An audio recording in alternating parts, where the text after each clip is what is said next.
You opened your eyes to life not in a private hospital tucked between Italy's safest neighborhoods, but directly inside a mansion the size of a football field.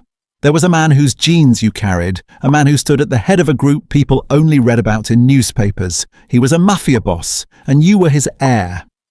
Being a mafia boss was a power that carried the weight of its name. Power, money, and anything you wanted were at your fingertips. Of course, the very first breath you took in life was far too early to sit in the chair your father had earned by stepping on countless people and using force when necessary. But that small body of yours would cause serious stress beyond the glamorous image people saw from the outside. You had to worry about betrayal from rival gangs, or even from within your own family. So the faster you could grow up, the better. You were the most vulnerable target. Yes. Even if you were a cute baby, there were people who wanted to use you, or who didn't even want you to take your first breath. That's why the carelessness normal for other kids your age couldn't exist in you. Instead, you had to resemble a lion, even if you were just a cub who simply needed to watch his back. While most children played with toys, you were watching your father kill at least 3 people a week. Surviving a few kidnapping attempts and taking care of a few men here and there, you somehow made it safely to age 7. After all that darkness, the family received good news. You had a baby brother. But for you, this wasn't just good news. It was the beginning of a war. Yes, I can see you behind the screen. You're only 7, I know, but this is far from the kind of family culture you and I know. He might become a rival. You were the older one, so the seat was promised to you, but the real issue was protecting it. Even though your father's profession was waiting for you, you needed an education. Surprised?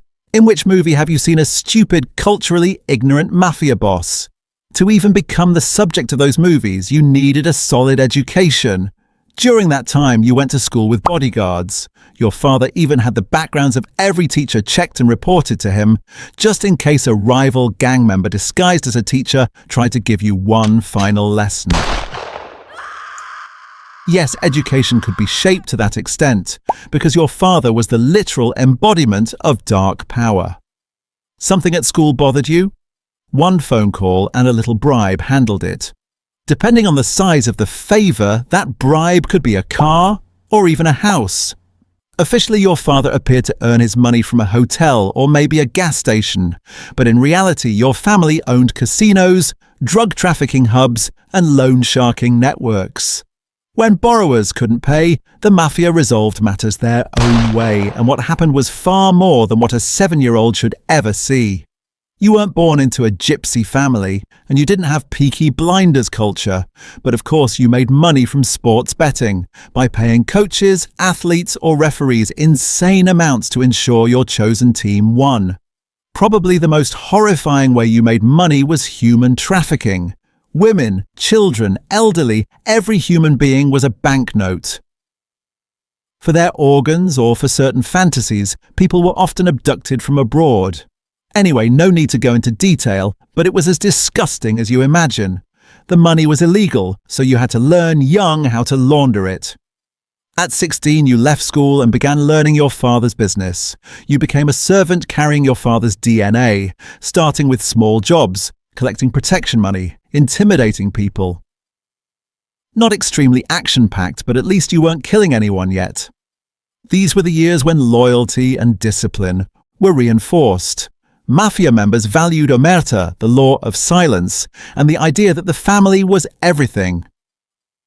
After proving your loyalty and completing assignments successfully, it was time to learn how to use weapons.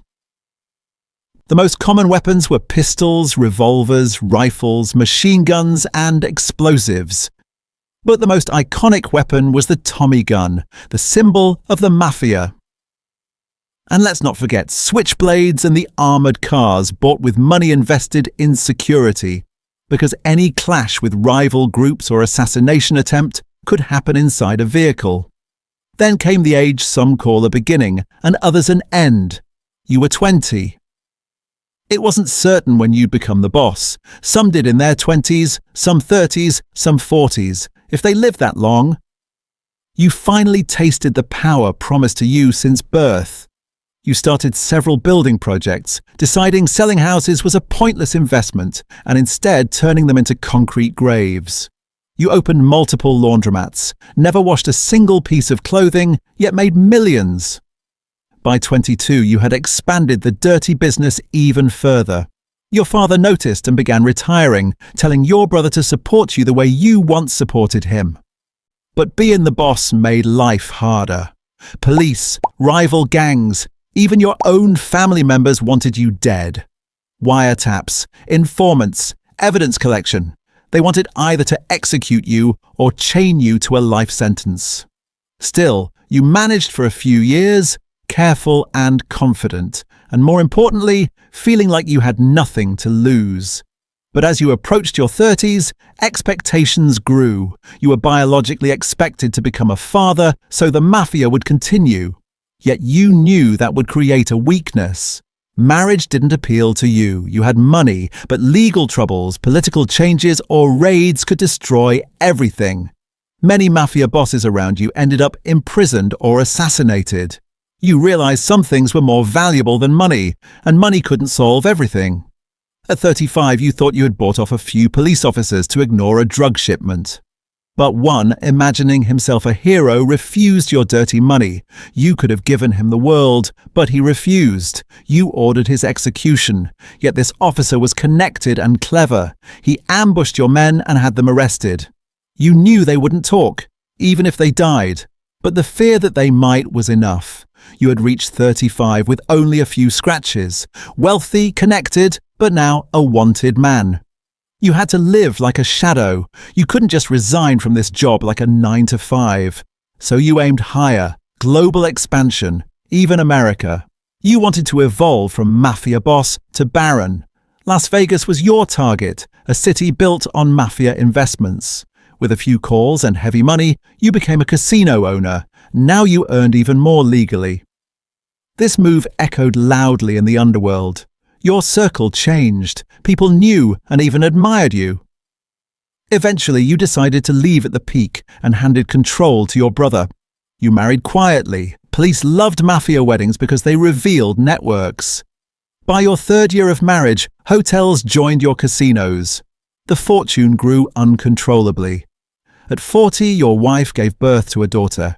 You didn't want her exposed to your past. To isolate her from your sins, you bought her an island and disappeared like a ghost for 7 years. Returning to the city, you found the mafia stronger than ever under your brother. You were no longer widely recognized, which made life easier. You sent your daughter to school, then university, married her off, and met your grandchild. You spent time with your grandchild. Looking back, you had countless memories. Contrary to popular belief, money brought immense happiness when it was safe.